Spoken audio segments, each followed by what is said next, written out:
आप सोचिए कि एक पल जो रह नहीं पा रहे और दूसरे पल कितना कठोर निर्णय ले लिया कि जाओ इनको तीर्थ वंदना कराने के बहाने ऐसे भयानक जंगल में छोड़ के आना जहाँ कोई पुरुष तो क्या पक्षी भी दिखाई ना दे। हे भगवान, ये कर्म का उदय कैसा तीव्र है, ये कर्म फल अवश्य देते हैं। क्या सती सीता को पता था कि मेरे साथ ऐसा होगा? और गर्भवती जंगल में वे लवकुश का जन्म जंगल में मोक्षगामी जीव जिनके गर्भ में पल रहे हैं, जिनके गर्भ से उत्पन्न होने वाले मोक्षगामी जीव, ऐसी सती सीता को भी जब कर्म फल दे सकते हैं तो फिर हम कौन हैं? क्या हमें हमारे कर्मों का फल नहीं मिलेगा? लेकिन सीता जी ने धर्म नहीं छोड़ा। सीता जी ने जब जब उनके ऊपर उपसर्ग आए, जब जब उनके जीवन में कष्ट आए, तो उन्होंने क्या कहा कि हे भगवान, मैंने पूर्व में किसी की निंदा की होगी, किसी पे दोष लगाया होगा, किसी पक्षी को अलग किया होगा, किसी चकी चकवे को अलग किया होगा, किसी भी जीव को मैंने दुख दिया होगा, उसके कारण आज मेरे जीवन में इतना बड़ा संकट आ गया है। और यह दोष किसी का नहीं है, ये मेरे पाप कर्म का उदय है। ऐसा मान करके जो सम्यक दृष्टि जीव होते हैं वो इस जाप को करते हैं, ते कर्म पूरब किए खोटे, सही क्यों नहीं जियरा, अति क्रोध अग्नि बुझाए प्राणी, साम्य जल ले सियरा। समता का जल लेकर के ये क्रोध रूपी अग्नि को बुझाना, अपने परिणामों को शांत करना। जब पूर्व का स्मरण आता है कि हमने पूर्व में कोई कार्य ऐसा किया होगा जिसके परिणाम स्वरूप आज मुझे ये दुख मिल रहा है, तो इससे हमारा दुख हल्का होता चला जाता है।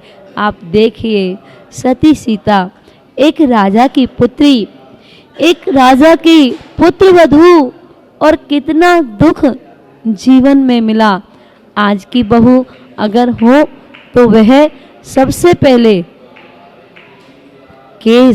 कोर्ट केस चालू हो जाता है, लेकिन सती सीता ने कभी किसी से शिकायत नहीं की और कहा कि हे कृतांत वक्र, जाकर के प्रभु से कहना, स्वामी से कहना कि लोक अपवाद के कारण आपने मेरा तो त्याग कर दिया, लेकिन धर्म को मत छोड़ देना।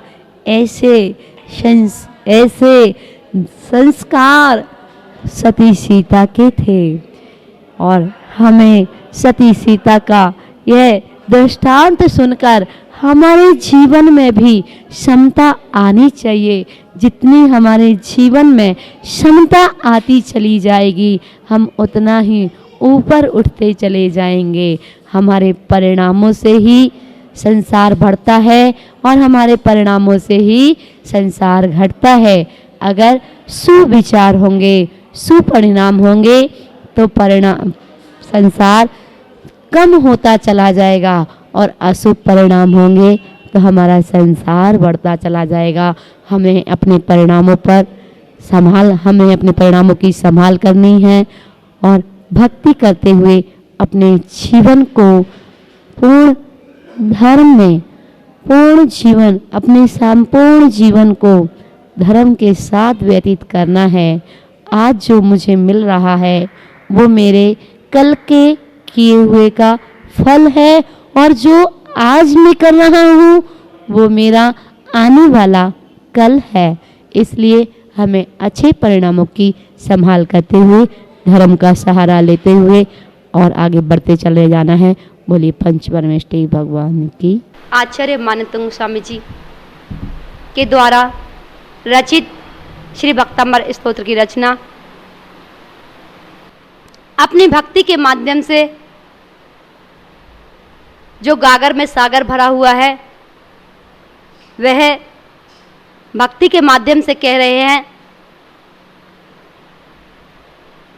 मुनीश, हे मुनीश, हे मुनीश्वर जो मुनियों के ईश्वर है, हे मुनीश्वर, तथापि कह रहे हैं तो भी विगत शक्ति अपि सामर्थ्यहीन होते हुए भी, हे मुनीश्वर, सामर्थ्यहीन होने पर भी स अहम, वह अल्पज्ञ मैं हूँ।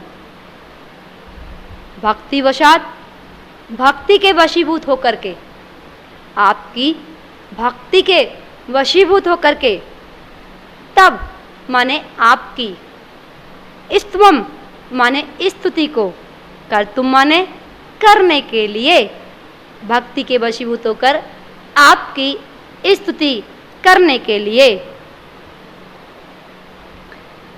तैयार हुआ हूँ। प्रवत्ता, प्रवत्ता माने तैयार हुआ हूँ।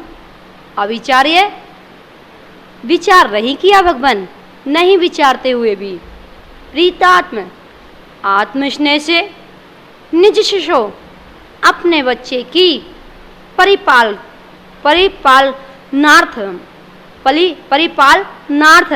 नार्थम माने रक्षा के लिए, किम माने क्या, मृगेंद्रम सिंह के सामने, मृगेंद्रम माने सिंह के सामने, ना माने नहीं, अव्यति आती है, कह रहे हैं हे भगवान, हे मुनीश्वर, जिस प्रकार कमजोर हिरणी, हे भगवान, जिस प्रकार कमजोर हिरणी पुत्र के, अपने बच्चे के स्नेह के वशीभूत होकर के, क्या अपने शिशु को बचाने के लिए शक्ति का ख्याल ना रखते हुए क्या सिंह का सामना नहीं करती है? अवश्य करती है। कहने हैं उसने अपनी शक्ति का तो विचार ही नहीं किया। क्या हिरणी सिंह का सामना कर पाएगी? नहीं, कभी नहीं कर पाएगी। लेकिन फिर भी अपने बच्चे के स्नेह के वशीभूत होकर के वो सिंह का सामना करती है। उसी प्रकार हे भगवान, मुझ में वो सामर्थ्य तो नहीं है, वो शक्ति तो नहीं है कि मैं आपका गुणगान करूं, पर आपकी भक्ति के वशीभूत होकर के मैं आपकी स्तुति करने के लिए तैयार हुआ हूँ। इतनी लघुता प्रकट कर रहे हैं कि हे भगवान, संसार में जो भी प्राणी है वह स्नेह के खातिर क्या क्या नहीं कर देता, तो मैं भी भक्ति के प्रति स्नेह भाव से, भक्ति के वशीभूत होकर के मैं भी आपके गुणगान गाने का प्रयास कर रहा हूँ।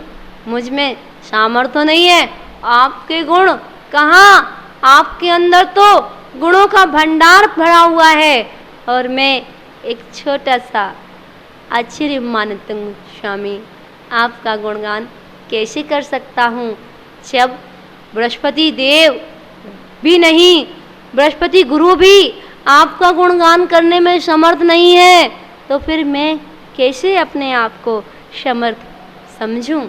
अपनी लघुता प्रकट कर रहे हैं। जैसे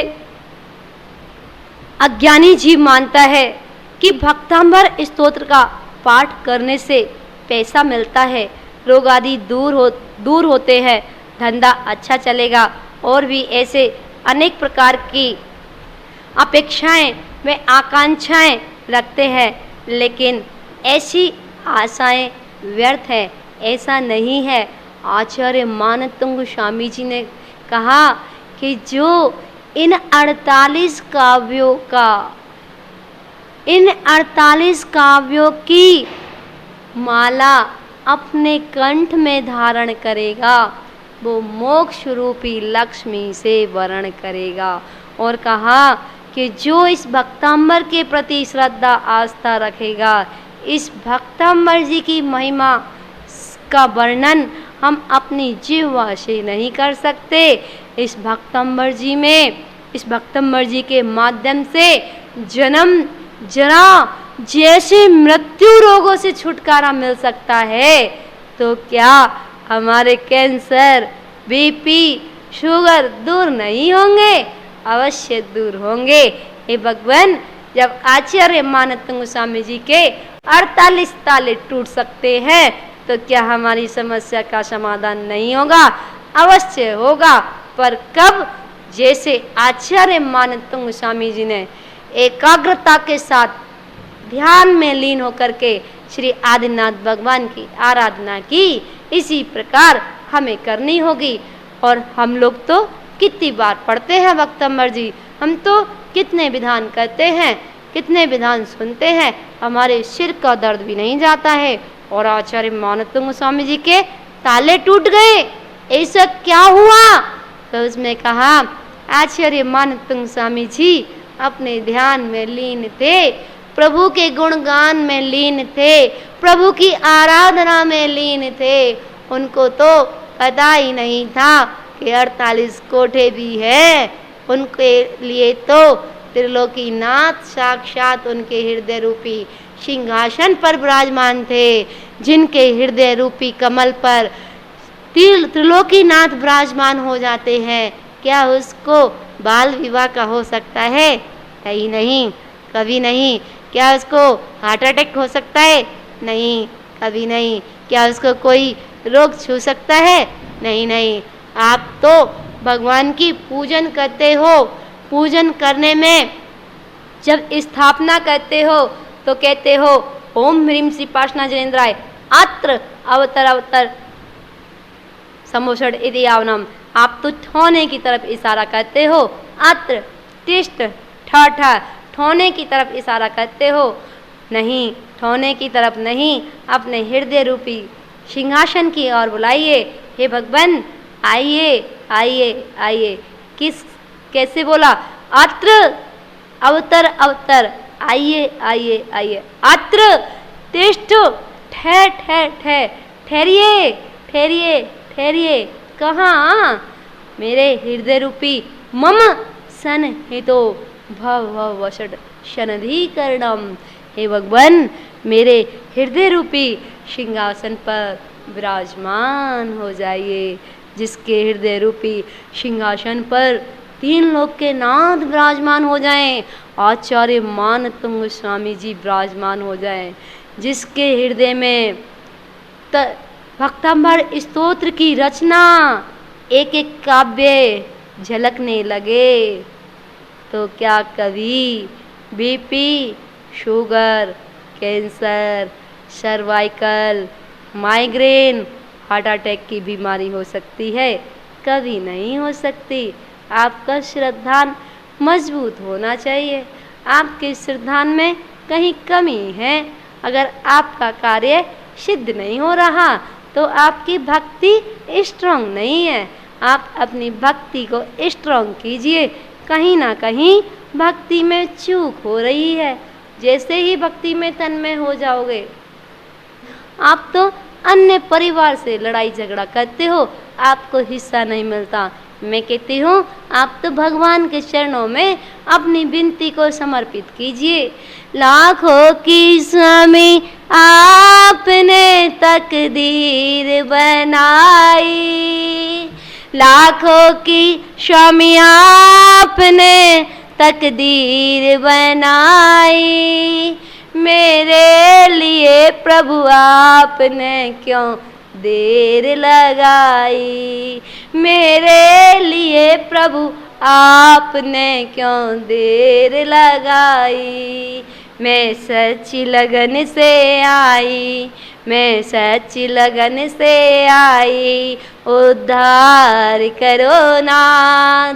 मैं आई शरण तुम्हारी, बेड़ा पार करो नाथ, बेड़ा पार करो नाथ। मेरे जय महावीरा हो कुंडलपुर वाले, मेरे जय महावीरा हो चांदनपुर वाले। और जाकर के भगवान के चरणों में अर्जी लगाइए, हे भगवान आपने अंजना के संकटों को दूर किया, हे भगवान आपने सीता के संकटों को दूर किया, हे भगवान आपने सती मैना सुंदरी के संकटों को दूर किया, आपने कितनी सतियों के संकटों को दूर किया, आपने अनंतों का कल्याण किया।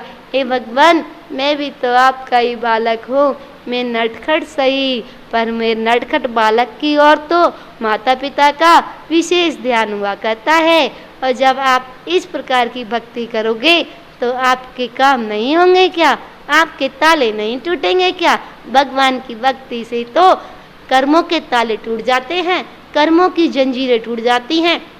जब 148 कर्म प्रकृतियां टूट सकती हैं तो ये ताले कौन सी बड़ी बात है। ये शुगर, ये बीपी, ये कैंसर, ये हार्ट प्रॉब्लम कौन सी बड़ी बात है। आप एक एक टेबलेट तो खाइए, आपके टेबलेट झेलने की ताकत होना चाहिए। आप तो बाहर की टेबलेटें खाते हो। जो 48 टेबलेट का मेडिटेशन कर लेता है उसको बाहर की मेडिसिन लेने की आवश्यकता नहीं पड़ती है। आप अपना एक बार अपना श्रद्धांत तो मजबूत कीजिए। आप आंख बंद करके आदिनाथ भगवान का स्मरण तो कीजिए। आप आचार्य मानतुंग स्वामी जी का स्मरण तो कीजिए। वह ताले झड़ टूट रहे हैं। कैसे टूट रहे हैं? क्योंकि वह भक्ति में लीन है, गुणगानों में लीन है। जैसे आप घर में तन्मय हो जाते हो, जैसे आप व्यापार में तन्मय हो जाते हो, जैसे आप परिवार में तन्मय हो जाते हो, इसी प्रकार जिस दिन आप भक्ति में तन्मय हो जाओगे, जिस दिन आप भगवान के गुणगान में तन्मय हो जाओगे, जिस दिन उन अंतरंग में अपनी भक्ति को, भगवान की भक्ति को अपने अंतरंग में उतार लोगे, उस दिन आपके सारे रोग, सारे कष्ट, सारे दुख दर्द अपने आप दूर होते चले जाएंगे। ऐसी भगवान के नाम में शक्ति है। ऐसा आचार्य मानतुंग स्वामी जी कह रहे हैं। जब एक हिरणी बिना विचारे अपनी शक्ति को ना देखते हुए और सिंह का सामना कर रही है, तो भगवान मैं भी आपकी स्तुति कर रहा हूँ। वो कितनी लघुता प्रकट कर रहे हैं। जो जितना लघु होता है वो उतना ही प्रभु होता है। ये सारी चीज़ एकदम इमेजिंग करना चाहिए, रियलाइज होना चाहिए।